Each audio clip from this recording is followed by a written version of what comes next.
Longsword is a popular weapon choice in Monster Hunter, featuring flashy combos and an emphasis on devastating counterattacks. It's a weapon that's easy to pick up and play with, and comes with a lot of nuance that makes it hard to master, making it great for beginners and veterans alike. If you're looking to learn the way of the blade, look no further. We'll cover the basics and some advanced tactics for this huge weapon in Monster Hunter Wilds.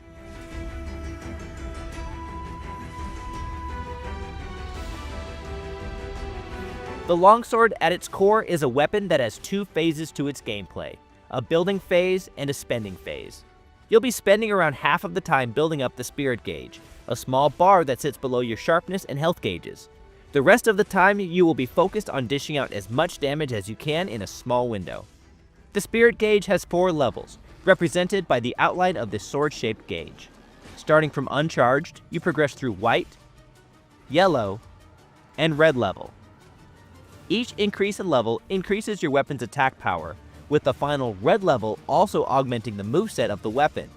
You'll want to get to red and stay in red for as long as possible before it resets, and you've got to build your spirit gauge back up. There are a few ways you can increase your spirit gauge level. Your bread and butter for this is to execute spirit combos, a series of powerful slashes ending in a spinning attack called the Spirit Round Slash. Landing a Spirit Round Slash increases the spirit gauge by 1 level. Alternatively, you can get to the Spirit Round Slash by holding R2 anytime after an attack to start a spirit charge and waiting for your attack to charge up all the way before releasing and making contact with a monster. In order to execute a spirit combo, you will need to spend spirit. This is represented by filling the interior of the spirit gauge. That's fairly simple to build. Any attack with triangle and circle will build spirit, so the basic rotation of longsword will focus on using your face button combos to build spirit, and then spending your spirit with R2 to execute a combo ending in a Spirit Round Slash. Another way to increase your spirit gauge is by landing counterattacks. The most basic of these is the Foresight / counter, which you do by pressing R2 and circle during a combo just before a monster's attack lands. If you time it right, you will negate the incoming damage and launch a counterattack. Press R2 again to launch a Spirit Round Slash. Just know that if you don't successfully land your counterattack, that you will lose any spirits stored in your spirit gauge, adding an element of risk-reward. Lastly, you can focus strike wounds on monsters. Every wound you break with your focus strike increases your spirit gauge by 1 level, which makes this a solid option when you want to instantly get your level up without waiting to pull off a spirit combo or counter. Once you've increased your spirit gauge level 3 times, you will enter the red spirit gauge state. Your basic attacks will be massively empowered during this time, and you'll want to get in as many attacks as possible while this is active. Your spirit will drain over time while this is active, returning you back down to spirit gauge level when it runs out. While you can't generate spirit with standard attacks, your spirit attacks no longer drain the gauge, so you can use them as much as you like. You can use a spinning Crimson Slash, which replaces the Spirit Round Slash in the red gauge state, or a successful counter from Foresight Slash in order to generate spirit a limited number of times. One important combo you'll want to learn is the Spirit Thrust using R2 and Triangle, which launches you into the air, followed by hitting R2 again to hit the Spirit Helm Breaker. Doing this consumes a level of your spirit gauge in exchange for a large burst of damage. The best time to hit this is in your red gauge state, right before running out of spirit. If you are feeling particularly aggressive, you can take it a step further and burn a second spirit gauge level by adding the new Spirit Release Slash by hitting R2 again after the Spirit Helm Breaker at the end. This combo finisher is only available when you do the attack with a red gauge. The other unique quirk of the longsword is the draw attacks. If you press R2 and X in the middle of a combo, you will perform a special sheath. From here, you can press triangle to launch an EI slash, or R2 to perform the EI slash counter. The former is a fast attack that causes your spirit to charge over time, while the latter functions like the Foresight slash counter, except it raises your spirit gauge level automatically if it lands.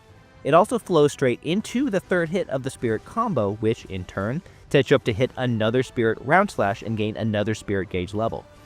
The longsword has a lot of moves to master, but if you can get a handle on building up your spirit gauge level and making the most of your red gauge, you should have no problem keeping up during hunts. The longsword is a fairly proactive weapon, focusing less on fixed combos and much more on fluid attacks. Your triangle loop is a powerful but slow combo that generates a large amount of spirit. Conversely, your circle loop is very fast, but weaker and generates a smaller amount of spirit. Alternating triangle and circle, meanwhile, is a solid middle ground. The best basic combo will be triangle, triangle, R2, circle, R2, circle, R2, R2. This builds spirit in between the attacks of your spirit combo, and allows you to increase your spirit gauge quickly. This will allow you to build spirit and raise your level by 1 stage when starting from 0 spirit. During your attacks, keep an eye out for opportunities to activate your Foresight Slash.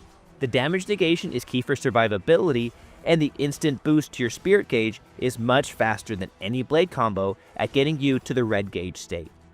When you hit your spirit round slash, there is a pause before you can start your combo again.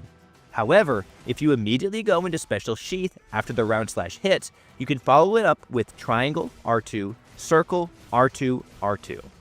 This combo will take advantage of the spirit regeneration of the EI slash and let you level up your gauge again when you hit the spirit round slash at the end. Just be aware it does require a very small amount of starting spirit after the round slash in order to be able to pull it off. Finally, once you are in the red gauge state, focus on looping triangle, triangle, triangle, circle, triangle, triangle, triangle, circle. This will maximize your DPS and minimize time between attacks. If you're going to use a spirit combo, save it for when you are confident you will hit with each swing so that you can take advantage of regenerating some spirit after the Crimson round slash at the end. Make sure to save some time to hit your spirit thrust into Helmbreaker combo to finish your red gauge time. Then repeat the whole process again until that monster is down and ready to be turned into your newest hat. As with many weapons in the Monster Hunter series, the nuance is what gives life to the weapon, and the longsword is no different. Foresight Slash is your most important move. Mastery of this will keep you alive and get your gauge up quickly. Learning monster timings and movesets is particularly important for mastery of this weapon, as its familiarity means you'll have the highest chance to know how to predict and time the Foresight Slash.